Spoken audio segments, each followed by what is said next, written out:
Hindi po masama ang aking ginawa dahil ang aking pong konsyensya ay clear. Ako po ay tao na nagkakamali din.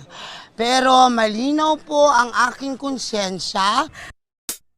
Hindi po masama ang aking ginawa dahil ang aking pong konsyensya ay clear.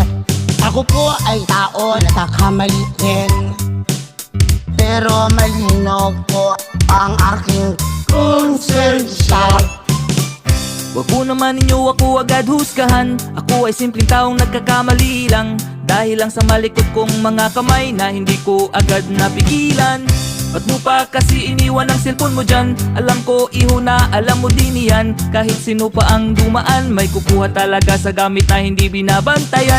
Alam ko naman na ako ay mali, alam ko ding magsisisi ako sa huli. Ito lang ang aking masasabi, pantayang mabuti ang gamit mo palagi. Hindi po masama ang aking ginawa Ang aking ginawa, dahil ang aking pong konsensya konsensya ay clear. Ako po ay tao na nagkakamali din. Nagkakamali. Pero malinaw po ang aking konsensya.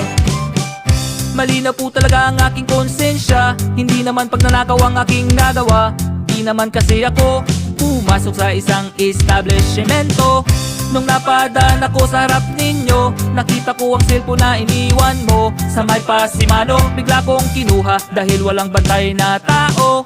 Alam ko naman na ako ay mali, alam ko ding magsisisi ako sa huli. Ito lang ang aking masasabi, pantayang mabuti ang gamit mo palagi. Hindi po masama ang aking ginawa Ang aking ginawa, dahil ang aking pong konsensya konsensya ay clear. Ako po ay tao na nagkakamali din. Nagkakamali. Pero malinaw po ang aking